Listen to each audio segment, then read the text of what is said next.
এক্সামিনেশনের বিষয়ে কিছু ইনফরমেশন তোমাদের সাথে শেয়ার করব এবং তার সাথে সাথে এক্সামের প্যাটার্ন কী রকম হয় বা কোয়েশ্চেন প্যাটার্ন কী রকম হয় সেই বিষয়টা নিয়ে আজকে আমরা ডিসকাশন করব। এবং তার সাথে সাথে একটা খুব ইম্পর্টেন্ট ম্যাটার রয়েছে যে আজকে আমাদের সাথে আমরা পেয়েছি যে কলকাতা ইউনিভার্সিটি বা ক্যালকাটা ইউনিভার্সিটির এক্স এক্সামিনার অ্যান্ড সেটার এসএনজি স্যারকে। তো এসএনজি স্যার করে কিছুক্ষণ পরে আমরা আমাদের সাথে দেখে নেবো যে তার এক্সপিরিয়েন্স কী বা এক্সাম প্যাটার্ন কেমন হয় বা কোয়েশ্চেন প্যাটার্ন কেমন হয় সেই বিষয়ে জানার জন্য। তার আগে ছোট কয়েকটা ইম্পর্টেন্ট ইনফরমেশন দিয়ে রাখি, সেটি হচ্ছে অনেক স্টুডেন্টরাই আমাদের সাথে যোগাযোগ করেছো যে বিএলএলবি এন্ট্রান্স এক্সামিনেশনটা কেমনভাবে হয়, কী কী কোয়েশ্চেন আসে, কী কী সিলেবাস আছে বা কবে নোটিফিকেশন বেরোতে পারে ইত্যাদি ইত্যাদি।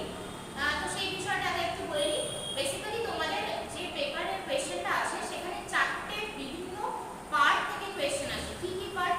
এক হচ্ছে জেনারেল নলেজ এবং কারেন্ট অ্যাফেয়ার্স থাকে, এবং তার সাথে সাথে থাকে ইংলিশ গ্রামার, তার সাথে থাকে নিউমেরিক্যাল অ্যাবিলিটি অর্থাৎ কিছু ম্যাথস, এবং তার সাথে থাকে রিজনিং। এই পার্টগুলো বিএলএলবি এন্ট্রান্স এক্সামিনেশনের সাথে সিলেবাসের মধ্যে রয়েছে। আচ্ছা, এবার একটা জিনিস বলে রাখি যে এই যে পার্টগুলো রয়েছে এইগুলো থেকে কোনো নাম্বার ডিভিশন বা কোন পার্ট থেকে কত নাম্বারের কোয়েশ্চেন আসবে সেই রকম কোনো পার্ট ডিভিশন ক্যালকাটা ইউনিভার্সিটির ওয়েবসাইটে দেওয়া নেই। তার মানে বোঝাই যাচ্ছে যে বিভিন্ন জায়গা থেকে বিভিন্ন মার্কিংয়ের কোয়েশ্চেন আসতে পারে এবং সেই কোয়েশ্চেনের কোন পার্ট থেকে কতটা ম্যাক্সিমাম নাম্বার কোয়েশ্চেন আসবে সেটা কিন্তু ক্যালকাটা ইউনিভার্সিটি বলে দেয়। আচ্ছা, এবার আসি হচ্ছে নোটিফিকেশনের বিষয় বা মোটামুটি কবে এক্সাম হতে পারে। তো আমি টেন্টেটিভ ডেটগুলো বলছি কারণ প্রপার ডেট ক্যালকাটা ইউনিভার্সিটির নোটিফিকেশন জারি না করা অবধি কারোর বলার অথরিটি নেই আর কারোর বলার কারোর পক্ষে বলাটাও সম্ভব নয়।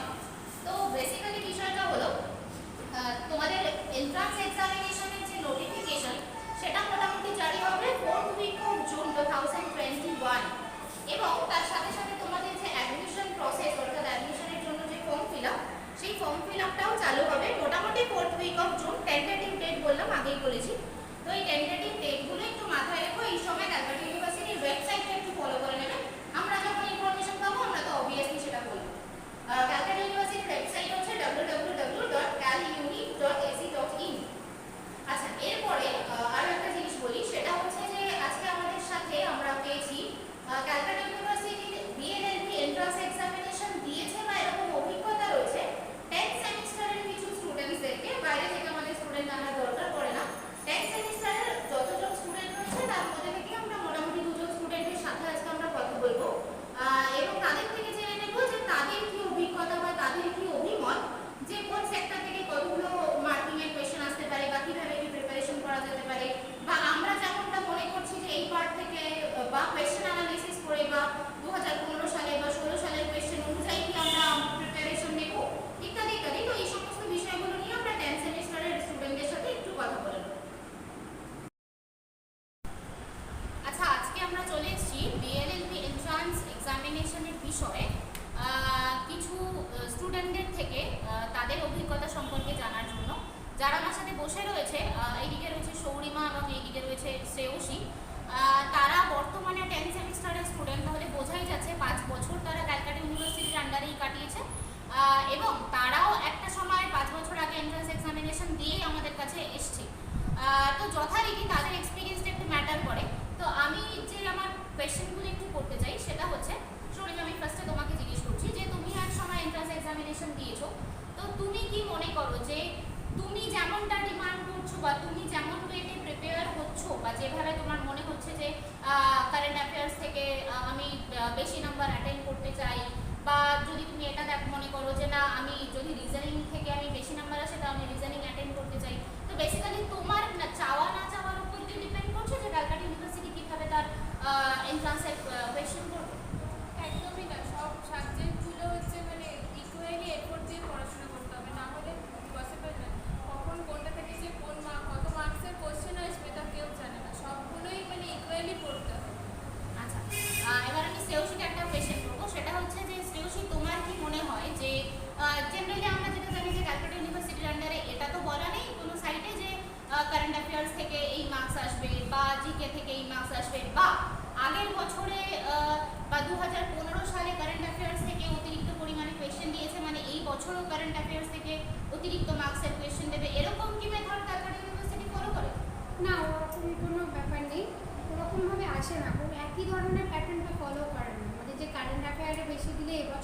দেবে, ওটা হয় না। তাহলে তুমি কিভাবে প্রিপেয়ার হচ্ছো? মানে ওভারঅল পুরো কনসেপ্টটা তুমি জেনে নিয়েছো বা মেথডটা জেনে নিয়েছো? যেমন ধরো আমি একটা এক্সাম্পল দিই, যে ম্যাথস তুমি বলছো, তো ম্যাথসে ধরো ফর্মুলা জেনে নিলে, কি ম্যাথসের মেথডগুলো তুমি পড়ে নিলে, সে বা দেখে নিলে, সেই অনুযায়ী কোয়েশ্চেন, মানে ইকুইভ্যালেন্ট কোয়েশ্চেন যদি ইউনিভার্সিটি এন্ট্রান্স এক্সামিনেশনে আসে, তাহলে তুমি ওটা অ্যাটেন্ড করতে পারছো। তো তুমি কি এই প্রসেসেই গিয়েছো? পুরো প্যাটার্ন যা যা মানে সিলেবাসে আছে পুরোটাই কভার করেছি। পুরোটাই কভার করছো। আচ্ছা শরিমা, লাস্ট একটা কোয়েশ্চেন করবো, সেটা হচ্ছে যে ক্যালকাটা ইউনিভার্সিটির আন্ডারে যদি ধরো আমি ডিমান্ড করি, বা আমরা 5 জন ধরো ডিমান্ড করলাম স্টুডেন্ট হিসাবে, যে এই বছর এই সেক্টর থেকে বা রিজনিং থেকে অতিরিক্ত পরিমাণে কোয়েশ্চেন দেওয়া দরকার বা দিতে হবে, তো সেইটার সাথে কি ক্যালকাটা ইউনিভার্সিটির কোনো রিলেশন রয়েছে? মানে আমাদের ডিমান্ড কি ক্যালকাটা ইউনিভার্সিটি মানবে? একদমই না। একদমই নয়। আচ্ছা, থ্যাংক ইউ দুজনকে আমার প্রশ্নের উত্তরগুলো দেওয়ার জন্য। তাহলে বোঝাই যাচ্ছে যাদের অলরেডি এক্সপিরিয়েন্স রয়েছে, আমরা তাদের এক্সপিরিয়েন্স স্টুডেন্টদের সামনে শেয়ার করলাম যে তোমরা কিভাবে প্রিপেয়ার হবে। তো বিভিন্ন এর আগেও আমরা বিভিন্ন লাইভ করেছি, ভিডিও করেছি, এবং আজকে আমরা চেষ্টা করলাম যে স্টুডেন্টদের মতামতটা সবার সামনে তুলে ধরতে, যে ওরা কিভাবে প্রিপেয়ার হচ্ছে। ইনফ্যাক্ট আমি যখন এক্সামিনেশন দিয়েছিলাম, যে বছরে আমি এক্সামিনেশন দিয়েছিলাম, তখন দেখা গিয়েছিল ম্যাথস থেকে অতিরিক্ত পরিমাণে কোয়েশ্চেন দিয়েছে, এবং পরবর্তী সালের কোয়েশ্চেনগুলো আবার যখন আমরা যদি কারোর মাধ্যমে জানতে পারি, তাহলে বোঝা যাবে যে না, ম্যাথস থেকে বেশি কোয়েশ্চেন দেয়নি, রিজনিং থেকে বেশি কোয়েশ্চেন দিয়েছে। তো যাই হোক, এটা ছিল আমাদের যারা এক্সপিরিয়েন্সড স্টুডেন্ট তাদের মতামত। আমরা পেয়ে গেছি আমাদের সাথে কলকাতা বিশ্ববিদ্যালয়ের ল ডিপার্টমেন্টে এক্স এক্সামিনার অ্যান্ড সেটার এসএমজি স্যারকে, অর্থাৎ সৌমেন্দ্রনাথ গুহ স্যারকে। তো স্যারের থেকে আজকে আমরা স্যারের এক্সপিরিয়েন্স জেনে নেব, যেহেতু স্যার এত বছর কলকাতা বিশ্ববিদ্যালয়ের ফ্যাকাল্টিস ছিলেন ল ডিপার্টমেন্টে। তো অনেক স্টুডেন্টদের এটা কোয়ারি ছিল যে, বা অনেক স্টুডেন্ট মিসগাইডেড হয়েছে আগের বছর, এই বছর আমাদের কাছে এসে কান্নাকাটি যে ম্যাম কীভাবে প্রিপেয়ার হবো, আগের বছর মিসগাইডেড হয়েছি, ভয় পেয়ে গিয়েছি বিভিন্ন ইউটিউব চ্যানেল থেকে ইত্যাদি ইত্যাদি।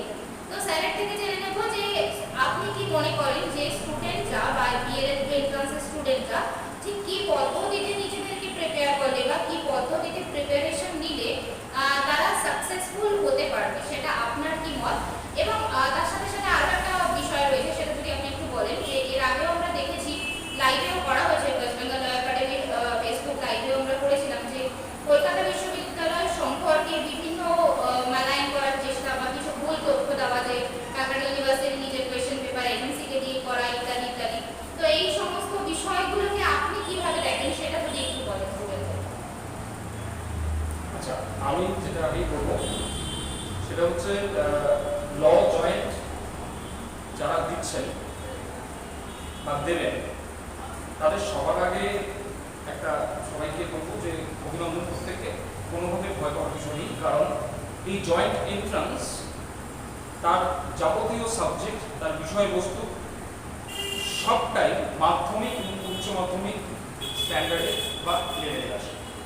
ফলে এটা খুব দুর্ভাগ্যজনক ঘটনা, যেটা মানে একটা পয়সা ইনকামের জায়গা তৈরি করেছে কোচিং সেন্টারগুলো, যে জয়েন্ট এন্ট্রান্স পড়ানোর নামে হাজার হাজার টাকা নিয়ে। এটা শুধু ল জয়েন্টের ক্ষেত্রে নয়, ইঞ্জিনিয়ারিংয়ের ক্ষেত্রে আমরা দেখতে পাই। এটা সত্যি দুর্ভাগ্যজনক ঘটনা। কিন্তু যদি ছাত্রছাত্রীরা নিজেরা একটু মাথা খাটায়, তাহলে কিন্তু তারা খুবই ইজিলি তারা ল জয়েন্ট শুধু নয়, যে কোনো জয়েন্ট এন্ট্রান্স ইঞ্জিনিয়ারিং ক্ষেত্রে ক্র্যাক করতে ইজিলি পায় এবং সরকারি কলেজে চান্স পায়। সেক্ষেত্রে কোনো কোচিং সেন্টার বা কোনো দাদা বা ইত্যাদিদের মিথ্যা কথা বলতে হয় না যে এতগুলো ল জয়েন্টে সেকেন্ড হার্ড কোশ্চেন আমাদের কলকাতা বিশ্ববিদ্যালয়ে দিয়েছে, কিন্তু তথাপি এত সরকারি কলেজে আমাদের 150 স্টুডেন্ট জয়েন করেছে। এগুলো সব অ্যাবসার্ড, এগুলো সবাই বোঝে, এগুলো নিয়ে আমি আলোচনা করবো না।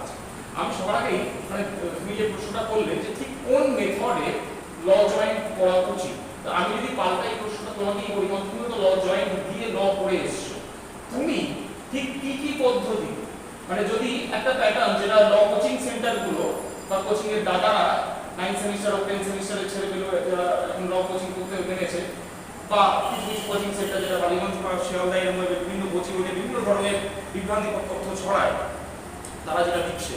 তো আমি যদি প্রশ্নটা এইভাবেই করি যে তারা বছর বছর এমসিকিউ কয়েকশো কয়েক হাজার প্যাটার্ন তৈরি করে ছাত্রছাত্রীদের হাতে বুঝে দেয়, তার জন্য 10-12 হাজার টাকা করে নিয়ে নেয়, সেটার মধ্যে দিয়েও যখন ছাত্রছাত্রীরা সফল হয় না, তাহলে কি আরেকটা পদ্ধতি আছে যে পদ্ধতিতে আসলে কোনো কোচিংয়েরই প্রয়োজন হয় না। পরিষ্কার কথা হচ্ছে, ল জয়েন দেওয়ার জন্য বেসিক্যালি যারা হায়ার সেকেন্ডারি পাস করছে বা পড়াশোনা করে পরীক্ষা দিচ্ছে এইচএস, তাদের কোনো জয়েন্টের জন্য আলাদা কোচিংয়ের প্রয়োজন নেই। একদম দায়িত্ব নিয়ে আমি বলছি।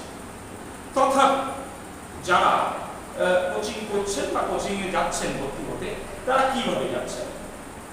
এমসিকিউ করছেন। কত এমসিকিউ? আমি আমাদের ম্যাডামকে জিজ্ঞাসা করছি, কারণ উনি এক সময় ল করেছেন, তার আগে জয়েন্ট পাস করেছেন। তুমি কিভাবে ল জয়েন করবে, মানে কত হাজার এমসিকিউ তুমি নিজে পড়াশোনা করে ল জয়েন করবে? বেসিক্যালি এই প্রশ্নের যদি একদম ঠিকভাবে উত্তর দিতে হয়, তাহলে একটা এক্সাম্পল বলতে হয় যে আমি নিজেই একটা কোচিং সেন্টারে জয়েন করেছিলাম। যেহেতু আমার বেশি এটা কোন জায়গা? এটা হচ্ছে শ্যামবাজারে রয়েছে, আমি নাম বলছি না কোচিংয়ে। তাই হোক, একটা কোচিংয়ে জয়েন করেছিলাম। তো উনি যে প্রসেসটা করালেন যে হাজার হাজার বিভিন্ন নোটস দিচ্ছেন, আমরা জেরক্স করছি, জেরক্সের পেছনে গাদা গাদা টাকা ঢালছি, কি না এমসিকিউ বেসিসে। প্রবলেমটা হচ্ছে, যখন আমি এক্সাম হলে গিয়েছি, দেখা যাচ্ছে সেই কোয়েশ্চেনের সাথে যেটা আমি কোচিং সেন্টারে পড়েছি, তার সাথে আমি যখন পরীক্ষায় বসছি, তার কোয়েশ্চেনের কোনো রকমের মিল নেই। ইভেন প্যাটার্নেরও বেশি কিছু মিল নেই। তার কারণ হচ্ছে, ম্যাক্সিমাম যেটা আমি যে কোয়েশ্চেনগুলো সলভ করেছিলাম, সেগুলো সবটাই আমার মাধ্যমিক লেভেলে পড়া ছিল। কারণ ম্যাথস তো ওরকমভাবে কমন আসার বিষয় নয়। যদি আমার ফর্মুলা জানা থাকে বা আমার মেথড জানা থাকে, তাহলে ম্যাথস আমি ইজিলি করতে পারছি। ঠিক একই রকমভাবে গ্রামারের দিকটা, গ্রামারেরও যদি আমার মেথড জানা থাকে, তাহলে আমি গ্রামার করতে পারছি। গ্রামারেরও প্রপার সাজেশন তো ওরকম হয় না। আচ্ছা, বাকি রইল রিজনিং। রিজনিং তো পুরোটা আমার বুদ্ধির উপর ডিপেন্ড করছে। যার বুদ্ধি যত বেশি, সে তত ভালো রিজনিং করতে পারে। মানে বুদ্ধির জন্য আলাদা কোনো ওষুধ না, বুদ্ধির জন্য কোনো ওষুধ সেটা হয় না। আচ্ছা, আর যেটা রয়েছে জিকে আর কারেন্ট অ্যাফেয়ার্স। সত্যি বলতে জিকে আর কারেন্ট অ্যাফেয়ার্স হচ্ছে একটা সমুদ্র। এই জিকে আর কারেন্ট অ্যাফেয়ার্সের উপর কোনো কোচিং সেন্টার কোনো রকমভাবে হেল্প করতে পারবে না বা গ্যারান্টি দিয়ে বলতে পারবে না যে আমি যেটা দিচ্ছি এটাই এনাফ তোমার জন্য বা এই এক্সামের জন্য এটাই এনাফ। কারণ তার জন্য আমাদের চোখ কান খোলা রাখতে হবে, একটু নিউজগুলো ফলো করতে হবে, নিউজগুলোর সাথে আপডেটেড থাকতে হবে, যেটা ল প্রফেশনের জন্য অবশ্যই দরকার। কারণ প্রতিদিন প্রচুর প্রচুর জাজমেন্ট দেওয়া হয়ে থাকে এবং প্রচুর প্রেসিডেন্টাল জাজমেন্টও হয়। তো সেক্ষেত্রে আমি যদি আপডেটেড না থাকি, তাহলে সেটা আমার পক্ষে কোনো রকমভাবেই জানা সম্ভব নয়। এইভাবেই এই প্রসেসে আমি করব। তাহলে যেটা জিনিসটা দাঁড়ালো, আমরা মাঝে মধ্যে ইউটিউবে দেখি কোনো এক সকল দাদা বা কোনো এক জ্যাঠামশাই বলে দেন ছাত্রছাত্রীদের যে কোন সাবজেক্টটা বেশি পড়াতে হবে, ম্যাথমেটিক্স, রিজনিং, কনস্টিটিউশন বা কোনটা, ইংলিশ কোনটা। আসলে পরিষ্কার একটা জিনিস, কলকাতা বিশ্ববিদ্যালয়ে যখন এই জয়েন্টটা নেয়, তার কোনো সেকশনাল ভাগ থাকে না। ম্যাথমেটিক্সে 15 থাকবে বা 20 থাকবে, রিজনিং এ 25 থাকবে, এরকম কোনো ভাগ থাকে না। কোনো first third second third question থাকে না। সেগুলো সবই 2 টাকা দামের, একদম পরিষ্কার এইভাবে এই শব্দটা ব্যবহার করি, 2 টাকা দামের কোচিং সেন্টার তার নিজের জীবন জীবিকা রক্ষার্থে এইসব বলবে। কোনো ছাত্র ছাত্রী, কোনো টিচার, এমনকি আমাদের মতো যারা এক্স এক্সামিনার বা আজকেও যারা জয়েন্ট পড়াচ্ছেন বা ইউনিভার্সিটি কলেজের যারা এক্সামিনার, তাদের ইচ্ছাতেও কোনো রকম কোশ্চেন প্যাটার্ন তৈরি হবে না। ফলে সোশ্যাল মিডিয়াকে ব্যবহার করে যে বিকৃত বিভ্রান্তিকর তথ্যগুলো ল জয়েন্টের ছাত্রছাত্রীদের ছেড়ে দেওয়া হয়, সেটা সম্পূর্ণ ভুল, সম্পূর্ণ মিথ্যা। প্রত্যেককে একটা জিনিস বলা দরকার, একটা মেথডস আছে, একটা পদ্ধতি আছে যে কোনো পড়াশোনা, যে কোনো পরীক্ষার সাফল্যের জন্য। আসলে তুমি বা যারা ল জয়েন দিচ্ছ, তোমরা যদি পুরো সাবজেক্টটা, যে সাবজেক্টগুলো রয়েছে, এই সাবজেক্টগুলোকে ভালো করে পড়ো। আমি কোনো মেথডটা বলতে পারছি না, যেহেতু ওয়েস্ট বেঙ্গল ল একাডেমির নিজস্ব একটা মেথডস রয়েছে ল জয়েন্ট স্টুডেন্টদের জন্য, এবং তারা একটা মিনিমাম সাবস্ক্রিপশন দিয়ে এটা পড়ে। ফলে আমি কোয়াইট ন্যাচারাল, আমি মেথডোলজিটা তো ক্লাস করতে পারবো সম্ভব না। আমি শুধু এইটুকু বলে দিচ্ছি, একটা নির্দিষ্ট পদ্ধতি রয়েছে, যে পদ্ধতিতে একজন ছাত্র যদি টপিকসটাকে খুঁটিয়ে পড়ে, কোনো এমসিকিউ কোনো দিন কমন আসে না, কোনো ফার্স্ট আর সেকেন্ড আর কলকাতা ইউনিভার্সিটি কোশ্চেন ওইভাবে হয় না। যারা বলছে সম্পূর্ণ মিথ্যা, বিভ্রান্তিকর তথ্য ছড়িয়ে যাচ্ছে।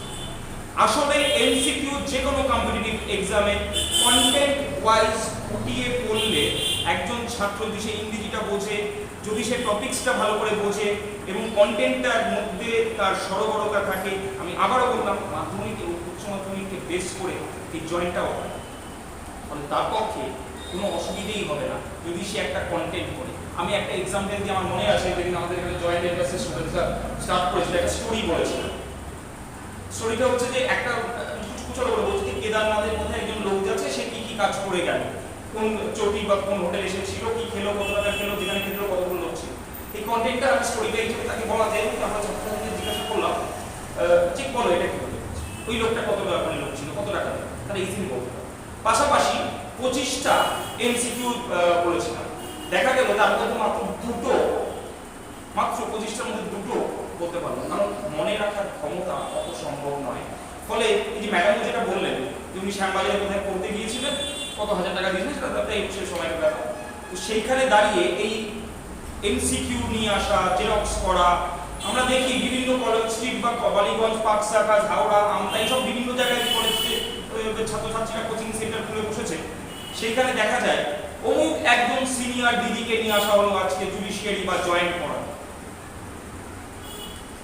মানে তাহলে টিচার আর 9 সেমিস্টার 10 সেমিস্টারের স্টুডেন্ট অথবা 3 বছর 4 বছর হয়েছে পাশ করে জীবন জীবিকার রক্ষার্থে এই ধরনের ঘটনা হতেই পারে। আমরা আগেও লাইভ করতে নিশ্চিতভাবে করা যায়, গৃহ শিক্ষকতা আমরা যথেষ্ট সম্মান করছি, কিন্তু প্রশ্ন হচ্ছে গৃহ শিক্ষকতা করতে গিয়ে যদি এই ধরনের বিভ্রান্তিকর তথ্য ছড়ানো হয়, যেমন এর আগে ম্যাডাম বলছিলেন যে কলকাতা বিশ্ববিদ্যালয়ে নাকি এজেন্সিকে দিয়ে কোশ্চেন করায়। আমি জয়িতা ম্যাডাম, তিনি এক্সামিনেশন কন্ট্রোলার, ওনাকে ফোন করেছি এবং ফোন নাম্বারটা কোথায় বলা হয়েছে লাইভে, যারা এগুলো শুনলেন একটু দরকার হলে জয়িতা ম্যাডামকে আমি ফোন নাম্বারটা বলতে এই ভিডিওটা বলে দিতে পারলে ভালো হয়, যদি একই সাথে থেকে দেয় বা আমি পরে বলে দেবো, একটা লাইভে বলতে হতে পারে যে কলকাতা ইউনিভার্সিটির এক্সামিনেশন কন্ট্রোলারকে বিষয়টা ফোন করা যেতে পারে যে আপনারা কি এজেন্সিকে দিয়ে করছেন, জয়েন্ট এন্ট্রান্স এজেন্সিকে দিয়ে করে দেন, মানে সেই এজেন্সি তো যে কোনো মধ্যে এই ধরনের কোশ্চেন লিখে আউট করে দিতে পারে। সেই এজেন্সি তার মেজারমেন্ট কি ইউজিসির মেজারমেন্টের মতো অধ্যাপকদের নিয়োগ করার বিষয় রয়েছে? অনেকগুলো প্রশ্ন তৈরি হয়। নাকি অধ্যাপকরা সেই এজেন্সিতে কাজ করছে, নাকি এজেন্সিতে যিনি ফুচকা বিক্রি করে সেও চাকরি পেতে পারে, আমার অধ্যাপকরা কলকাতা বিশ্ববিদ্যালয়ের কলেজগুলো ছেড়ে সেই এজেন্সিতে গিয়ে চাকরি পায়। এই ধরনের নোংরা মিথ্যা কথা দিয়ে আসলে ছাত্রছাত্রীদের টেনে আনার চেষ্টা করা হয়। আমি প্রত্যেককে বলি যারা জয়েন্ট এন্ট্রান্স দেবেন, কোনো কোচিং এর প্রয়োজন নেই, কোনো কোচিং এ গিয়ে পড়াশোনার দরকার নেই, শুধুমাত্র নিজের মধ্যে একটা কনফিডেন্স তৈরি থাকো। পুরো কন্টেন্ট গুলো যা যা রয়েছে সাবজেক্টের সিলেবাসের ওয়েবসাইটে রয়েছে, আজকে অ্যান্ড্রয়েড ফোনের যুগে ইজিলি সেটা জানা যায়। পরিষ্কারভাবে সেই ওয়েবসাইট থেকে সিলেবাস দেখে নাও। ওই রকম ভাবে কোনো কিছু বলা যায় না, কোনো ছাত্র ঠিক করে দেবে না যে কতটা ইংরেজি পড়তে হবে, কতটা ম্যাথমেটিক্স পড়তে হবে, কতটা রিজনিং পড়তে হবে, কতটা এটসেট্রা এটসেট্রা, এইসব না বলা যায় না। পুরো মার্কসের সমস্ত সিলেবাস খুঁটিয়ে কন্টেন্ট করতে হবে এবং পরিষ্কার, ম্যাডামও বললেন সিলেবাস মাধ্যমিক এবং এইচএস স্ট্যান্ডার্ডে হবে। নিশ্চিতভাবে জিকে বা রিজনিং এগুলো হচ্ছে একটু এক্সট্রা কারিকুলার, সেগুলোর জন্য আলাদা মেথডস আছে, নিউজ পেপার এটসেট্রা এটসেট্রা। অবশ্য জয়েন্টের পুরোটার জন্য আমরা নিজের আমাদের ওয়েস্ট বেঙ্গল লাইব্রেরি একটা মেথড ইউজ করি, আমি আবারও বললাম মেথডসটা আমি বলতে পারবো না, কারণ তার জন্য আমাদের ছাত্রছাত্রীরা একটা মিনিমাম সাবস্ক্রিপশন এখানে দেয়। কিন্তু এটা গভর্নমেন্ট রেজিস্টার্ড এনজিও, গড়িয়া গণশিক্ষা ও সংস্কৃতি প্রসার সমিতি, তারা তাদের একটা লিগেল এডুকেশন উইংস, উনি যেহেতু রেক্টর, ফলে প্রান্তিক স্তরের গরিব ছাত্রছাত্রী, প্রথম জেনারেশন ছাত্রছাত্রীদের জন্য ওয়েস্ট বেঙ্গল লাইব্রেরি রয়েছে। ফলে ন্যাচারালি আমরা যে পদ্ধতিতে জয়েন্ট স্টুডেন্টদের তৈরি করি আমি সেটা করতে পারবো, কিন্তু মোটামুটি একটা সাধারণ ধারণা বলতে পারি যারা যারা জয়েন্ট দিচ্ছ কোনো কোচিং সেন্টারে বিনামূল্য করতে যেতে হবে না, পয়সা দিয়েও করতে যেতে হবে না, শুধুমাত্র নিজে কন্টেন্টটাকে ফুটিয়ে পড়লেই এবং বুঝে, যদি আমি একটুখানি বলে দিই, যদি নিজে নিজে কোশ্চেন তৈরি করতে পারো তাহলে বুঝবে তোমাকে জয়েন্টে আটকানোর কেউ নেই। আমি এইটুকুই বলবো যারা এখানটা জয়েন্ট দেবে, কারণ যে কোনো সোশ্যাল মিডিয়ায় 1 ঘন্টা ধরে অপ্রাসঙ্গিক কথা বললে মানুষ বিরক্ত বোধ করে। তাই আমরা আমাদের ইউটিউব উইকেন্ডে এই ভিডিওসটা এবারে ছাড়ব, বলবো যারা যারা আছেন দেখবেন।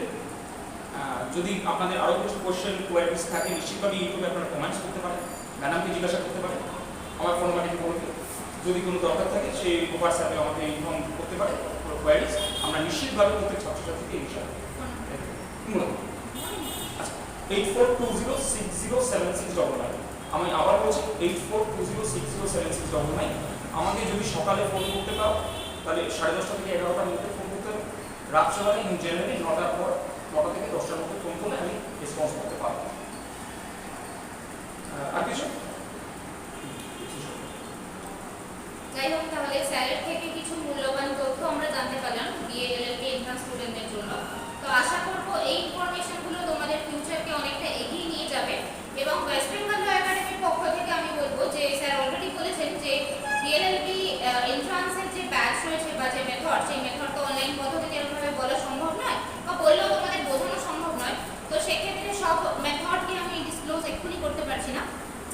ভিডিওটি দেখো এবং তোমাদের